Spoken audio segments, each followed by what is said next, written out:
Chers téléspectateurs, chers internautes de e-News 24, je vous salue.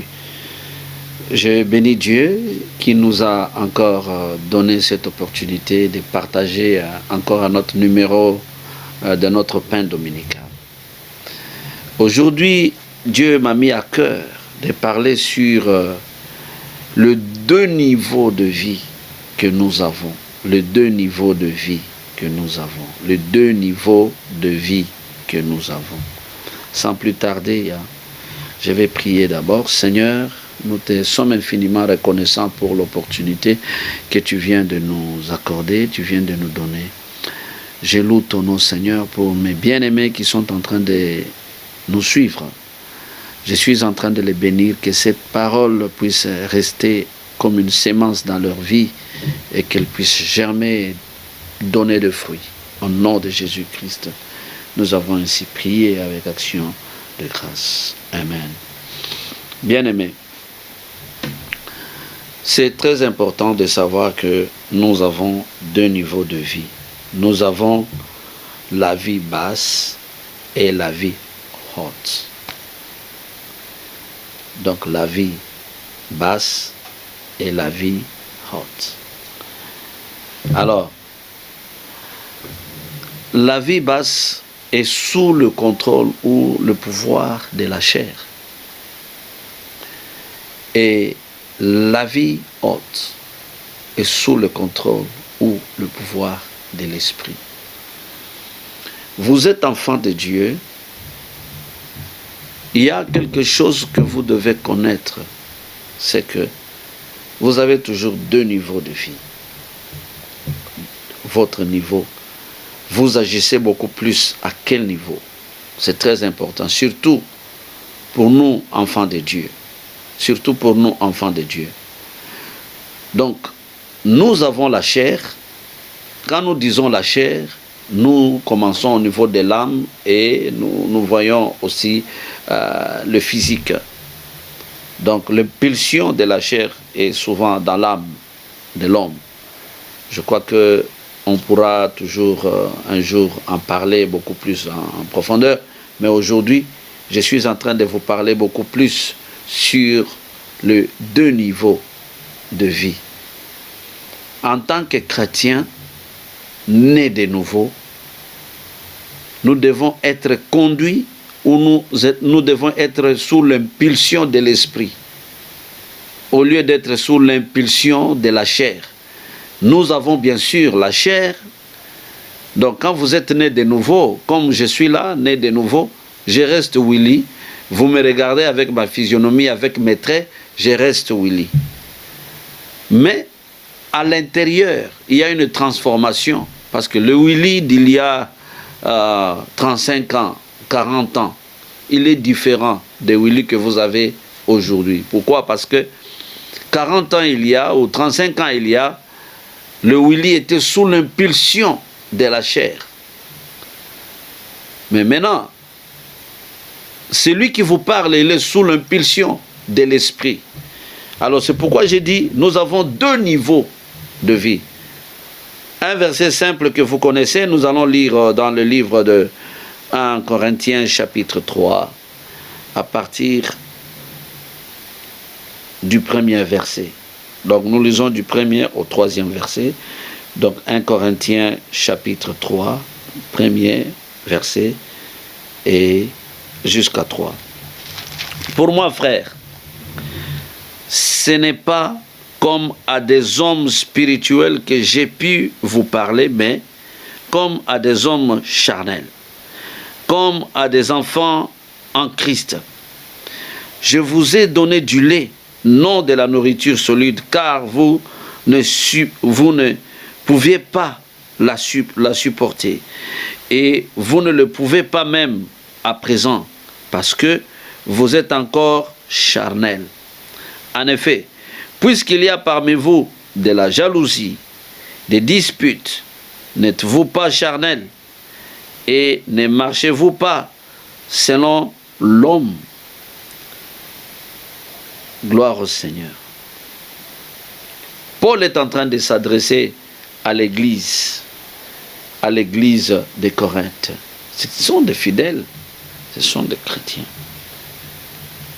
Mais il dit, jusque-là, quand je vous parle, je ne vous parle pas comme à des hommes spirituels. Je ne vous parle pas comme des gens matures. Non. C'est-à-dire, un homme charnel, c'est l'homme qui est sous l'impulsion de la chair. Ou c'est l'homme qui n'a pas encore la maturité, qui n'a pas encore atteint la maturité spirituelle. Parce que, vous savez, atteindre la maturité, ce n'est pas rester longtemps dans l'église, non. Mais c'est quand vous passez beaucoup de temps avec Dieu, plus vous passez beaucoup de temps avec Dieu, plus vous vous laissez conduire par l'Esprit, alors, en ce moment-là, vous allez voir que vous allez croître et vous allez atteindre la maturité spirituelle. Ici, Paul a détecté certaines choses. Paul est en train de dire ici, il dit que il y a de la jalousie parmi vous, il y a des disputes. Vous voyez,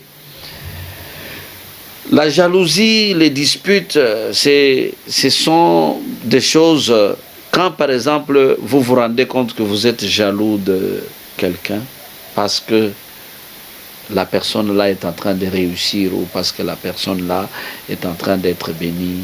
Et quand il y a toujours des disputes, vous voyez, les gens spirituels, hein, même s'ils ne sont pas d'accord avec certaines choses, mais ils ont une façon, ils ont des approches différentes. Parce que une approche de celui qui est conduit par la chair et une approche de celui qui est conduit par l'esprit, ces deux approches sont différentes. Je ne peux pas être d'accord, mais il y a un langage que je peux utiliser. Vous allez m'excuser. Il y a une attitude que je peux prendre. Si vous continuez là-bas, ils disent que... Mais les gens disent que non, nous sommes de Paul, nous sommes d'Apollo. Je dis, mais qu'est-ce qui se passe? Qu'est-ce qui se passe? Vous allez voir même dans l'église aujourd'hui. Vous voyez que l'église est divisée. Il y a un groupe qui s'attache à tel leader de l'église, un autre groupe qui s'attache à tel leader de l'église. C'est la chair qui fonctionne. Vous pouvez vous poser la question, mais comment est-ce que je peux savoir que c'est la chair?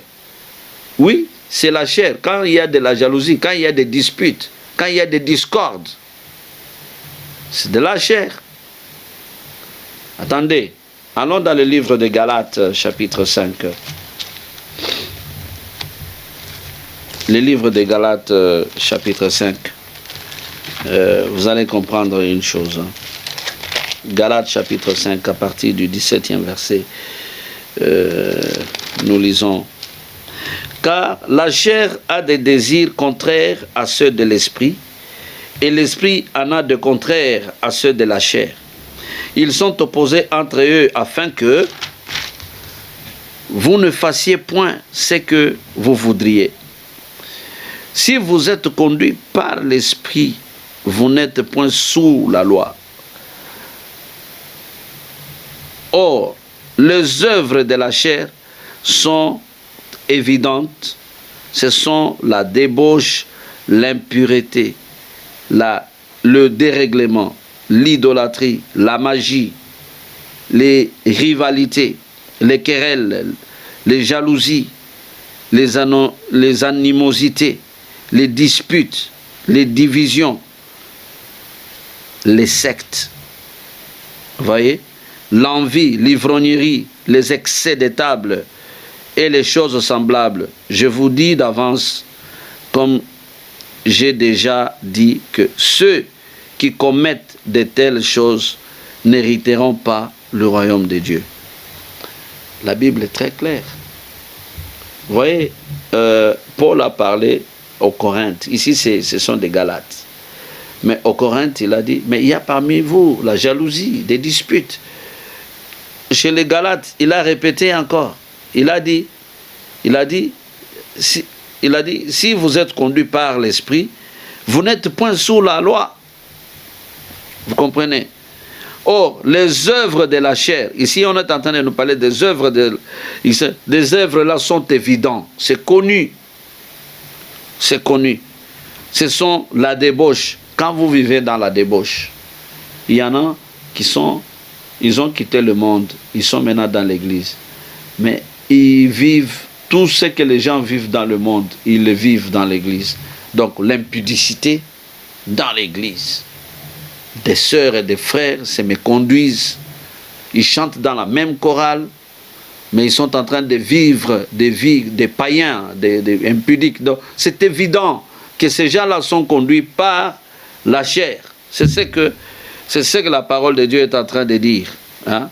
Donc, il dit le dérèglement, l'idolâtrie, la magie. Vous aimez voir la magie, vous êtes attiré à la magie. Donc, quand quelqu'un a le Saint-Esprit, il ne peut pas être attiré à la magie. Donc, quand vous sentez que vous êtes attiré à la magie, c'est-à-dire il y a quelque chose qui cloche, il y a quelque chose qui ne va pas. Bien aimé. Et les querelles, les jalousies, les animosités, les disputes, les divisions, les sectes. Les sectes. Donc, les sectes, c'est quoi? Ça vient du terme sectaire qui signifie couper. C'est-à-dire, vous êtes tout un groupe ou dans une église, mais vous sentez que non, ça a toujours commencé comme ça. Hein. Non, nous avons une prière. Le pasteur ne peut pas vous dire qu'il ne priez pas. D'ailleurs, le pasteur encourage, il aime voir les fidèles en train de prier. Mais votre objectif, vous commencez à prier, vous commencez à avoir vos programmes propres qui ne dépendent plus de l'église. C'est la chair. C'est la chair. C'est-à-dire, la chair peut vous pousser aussi à prier, juste pour créer ces désordres-là. Gloire au Seigneur. Il me reste peu de minutes. Je lis le verset 22 pour voir l'esprit. Mais le fruit de l'esprit, c'est l'amour, la joie, la paix, la patience, la bonté, la bienveillance, la foi, la douceur, la maîtrise de soi. La foi, disons, la loi n'est pas contre ces choses. Ceux qui sont à Jésus-Christ, ont crucifié la chair avec ses passions et ses désirs.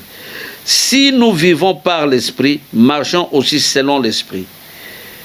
Ne cherchons pas une vaine gloire en nous provoquant les uns les autres, en nous portant envie les uns aux autres. Bien aimé, vous avez entendu ici, on nous a parlé des œuvres de la chair, et ici on nous parle le fruit.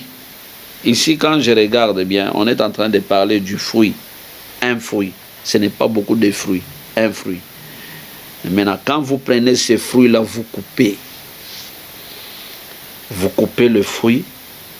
Au milieu, à l'intérieur du fruit, vous trouvez l'amour. Vous trouvez la joie, la paix, la patience, la bonté, la bienveillance, la foi, la douceur, la maîtrise de soi. Ça se trouve dans un fruit. C'est pourquoi la Bible dit le fruit de l'esprit. C'est le fruit de l'esprit. C'est-à-dire, la parole de Dieu germe en vous, et quand ça commence à porter de fruits, donc le fruit là, quand on le coupe, ce ne sont pas beaucoup de fruits. C'est un fruit, quand on le coupe, c'est comme vous coupez l'avocat. Dans l'avocat, qu'est-ce que vous trouvez? Il y a cette chair, il y a aussi le noyau. Dans la mangue, vous allez trouver la chair, vous allez trouver le noyau. Vous allez trouver même la peau. Vous voyez ça? Alors, maintenant, de l'esprit, quand il y a le fruit de l'esprit, donc quand vous coupez, voilà ce qui sort dans le fruit. C'est-à-dire, ce sont des choses, vous ne pouvez pas forcer. Si vous vous laissez conduire par l'esprit, voilà ce que vous allez engendrer. Il n'y aura pas de disputes, il n'y aura pas de querelles, il n'y aura pas de divisions, il n'y aura pas des excès de table. Les gens pensent que les péchés, la Bible dit ceux qui commettent de telles choses, c'est-à-dire, ils n'iront pas, ils ne vont pas entrer dans le royaume de Dieu. Bien-aimés, vous qui me regardez, vous venez d'apprendre maintenant, aujourd'hui, que nous avons deux niveaux.